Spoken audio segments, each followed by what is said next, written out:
We're going to talk about graphical representations.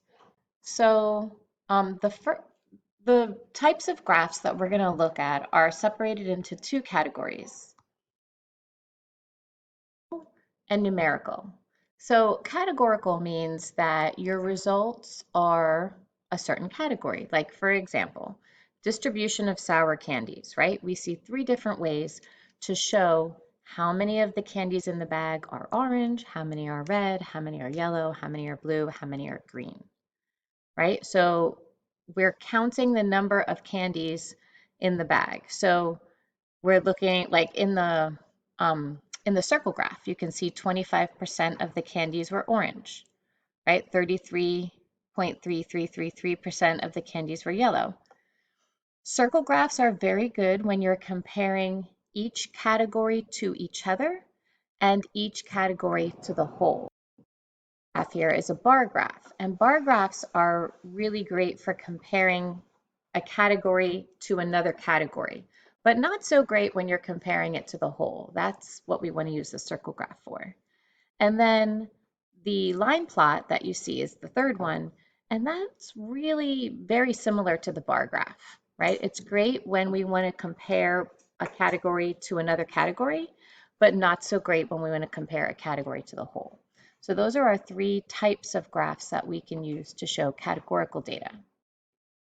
Types of graphs that we can use to show numerical data. So this is the first one. This is called a histogram. Now you might be looking at this thinking, oh, it looks like a bar graph, right? But there's a big difference. Well, two big differences. Well, okay, three, because it's numerical data, right?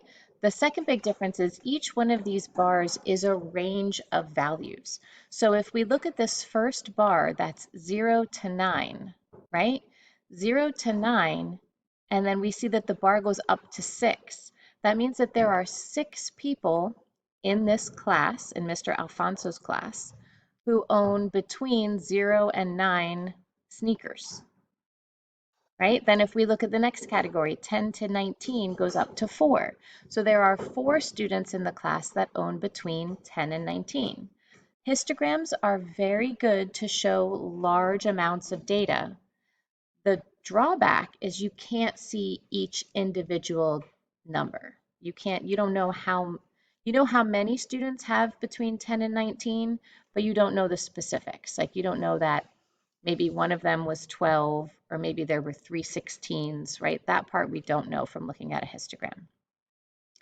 Over here on the right is the same thing, but they just show the intervals a little differently. So when you see 0, 10 with the parentheses, that means that it's not including 10, right? It means it's up to 10. And then 10 with the bracket means that it's including 10. So if we had a number like 10 in our data, it would go in the second bar. All right, and then anything between 0 and 10 would go in the first bar. Notice that there's no bar for the interval from 40 to 49, right? So since there's no bar, that means there were no values in that interval, right? No one gave an answer of 40 or 41 or 42. And we can see that by looking at the data. So when I scroll up,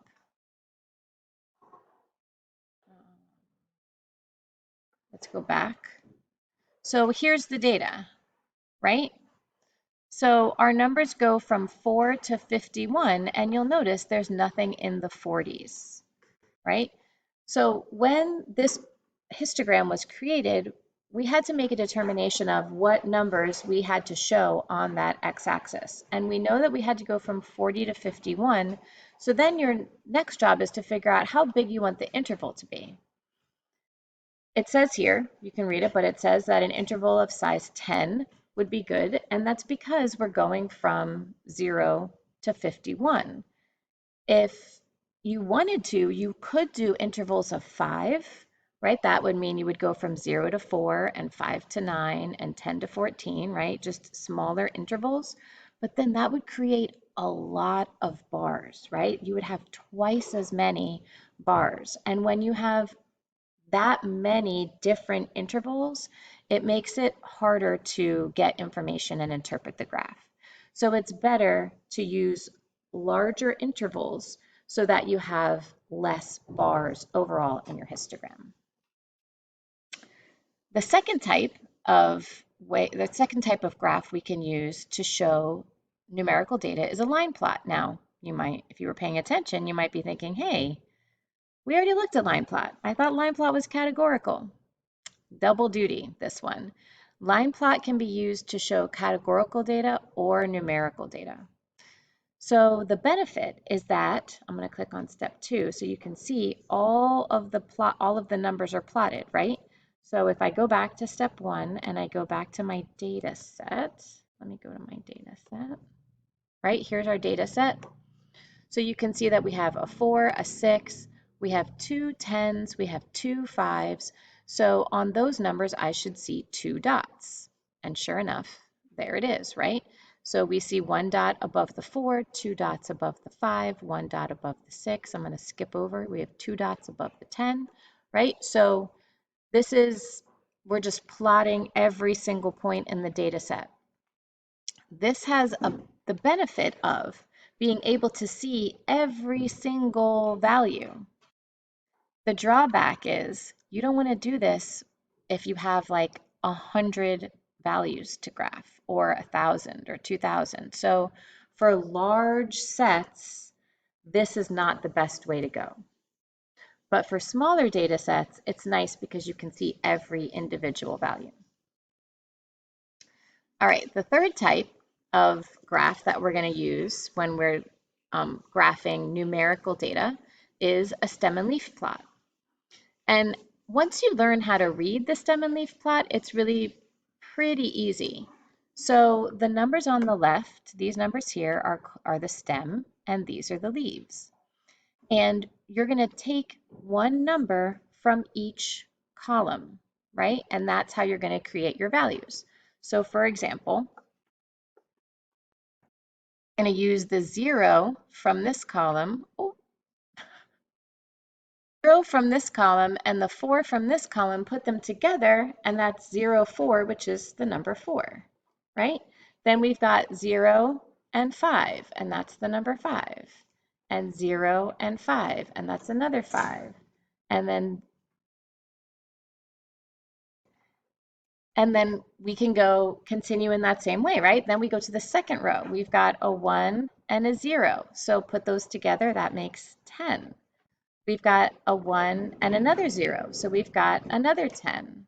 We've got a 1 and a 1, so that makes 11. 1 and a 2, so that gives us a 12, right? In the next row, we've got a 22 and a 23. In the following row, we've got a 35 and a 37, right?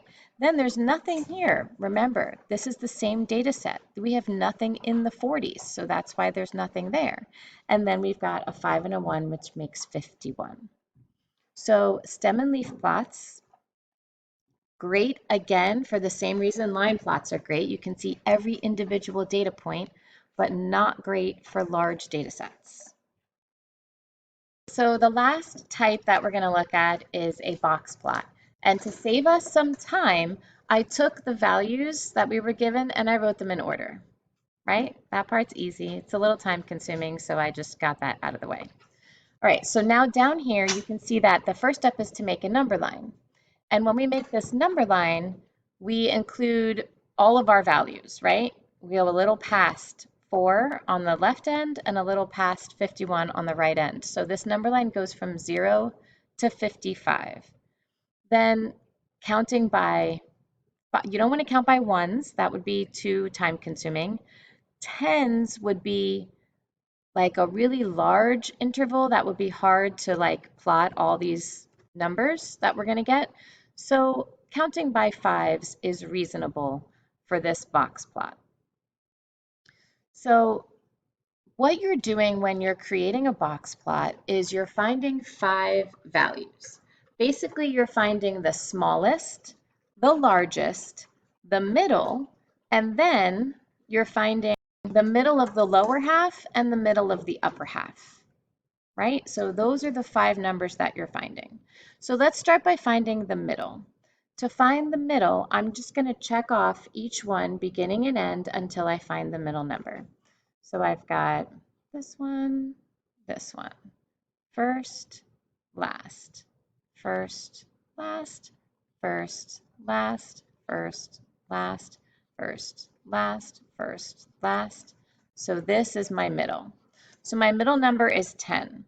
So I'm going to come here on my, oh, I forgot. I need to plot my first and last numbers first. So 4 would be about here. Oh, let me unzoom. Let me zoom out.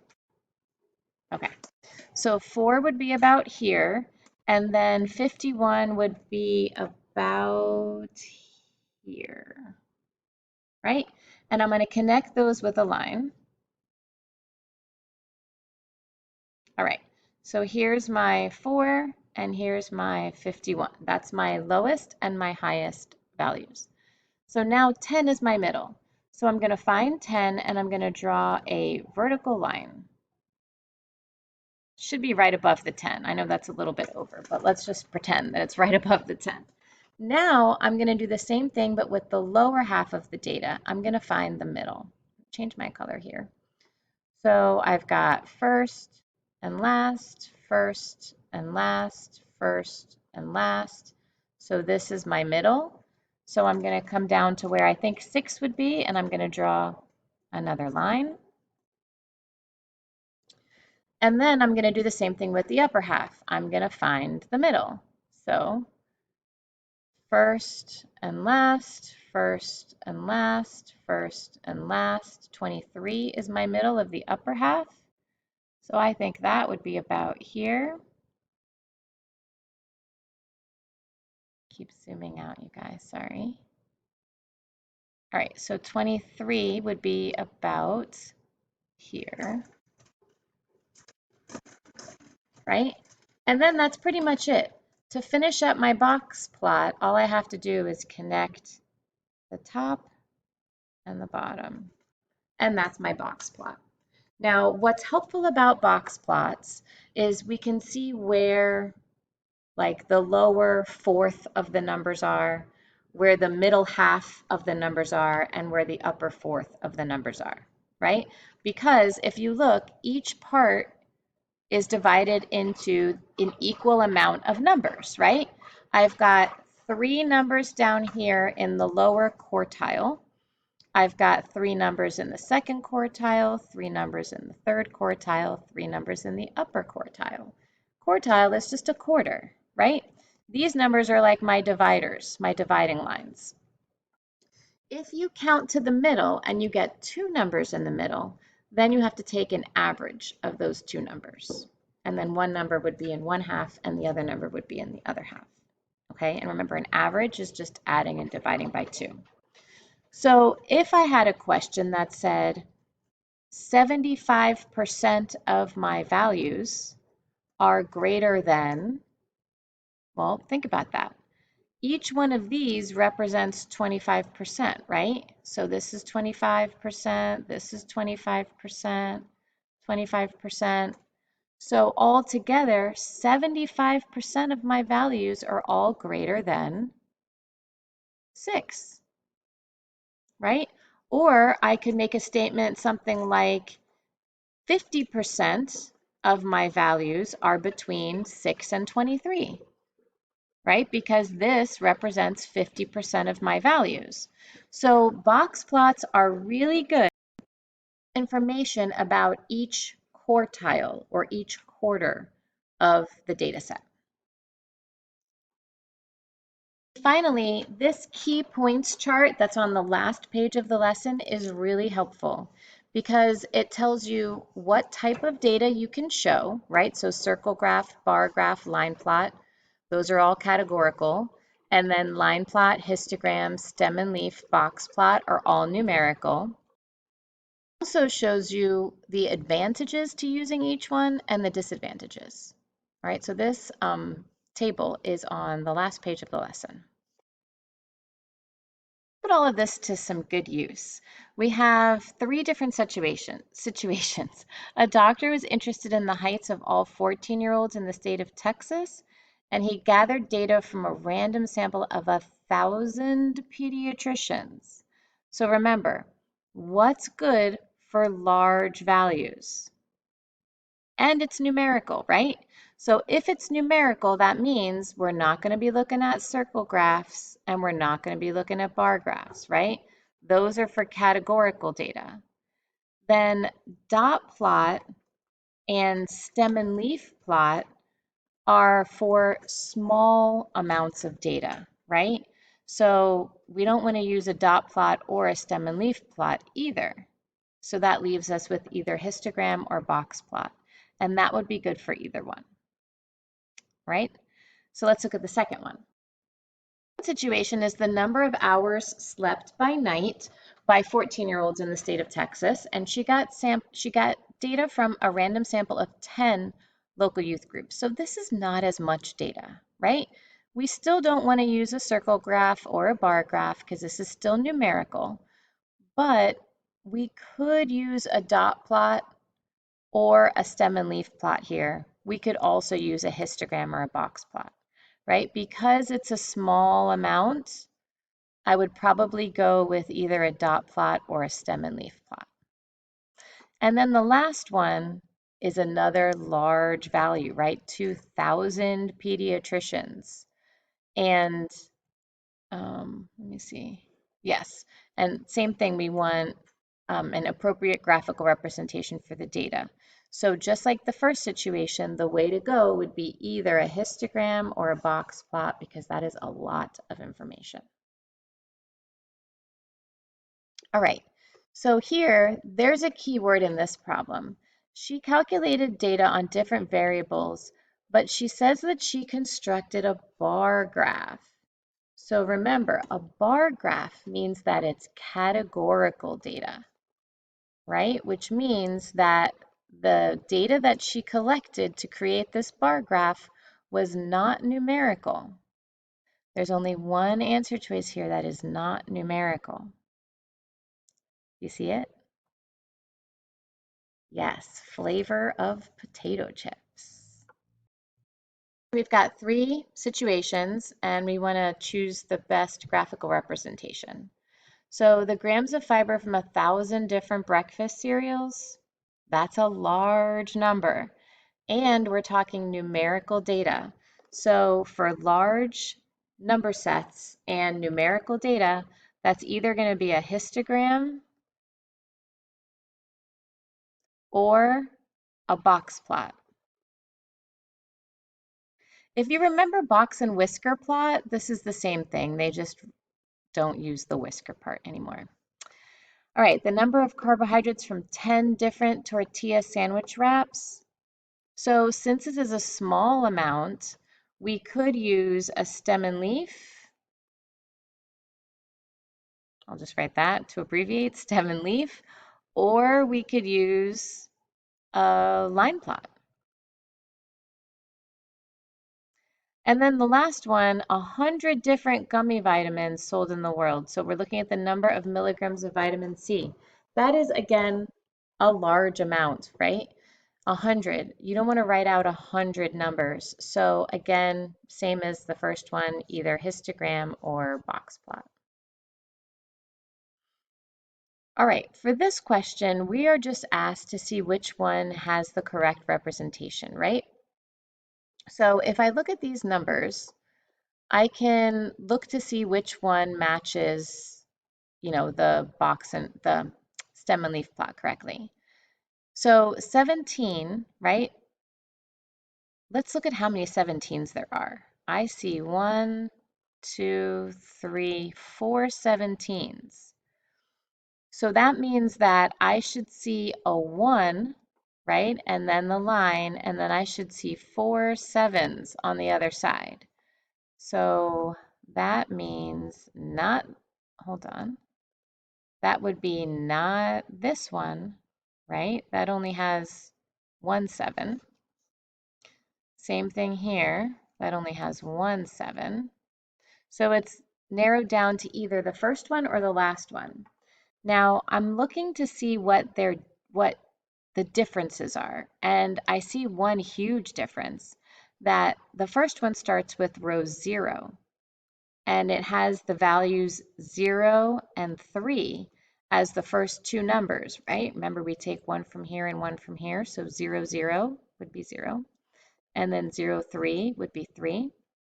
So if I have 0 and 3 in my data set, which I do, then that means that this would be the correct one because this is missing those two values, 0. This probably got other things that are wrong too, but right away I see that it's missing those two values. This is another matching problem. So I'm looking for the bar graph that has sprinkles. Actually, let me change my color here. That has sprinkles as 17, right? So I'm going to look for sprinkles. Here's sprinkles. And does that go up to 17? Looks like it. So let's check the rest. Then we've got nuts should be 12. This does look like it's about 12. And then hot fudge should be 27.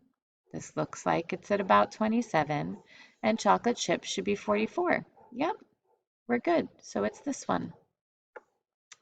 And then last, we've got this question about which graphical representation would be best to display the data. So this is not a lot of data, but it is numerical. So the only ones that we could not use is we could not say circle graph, right?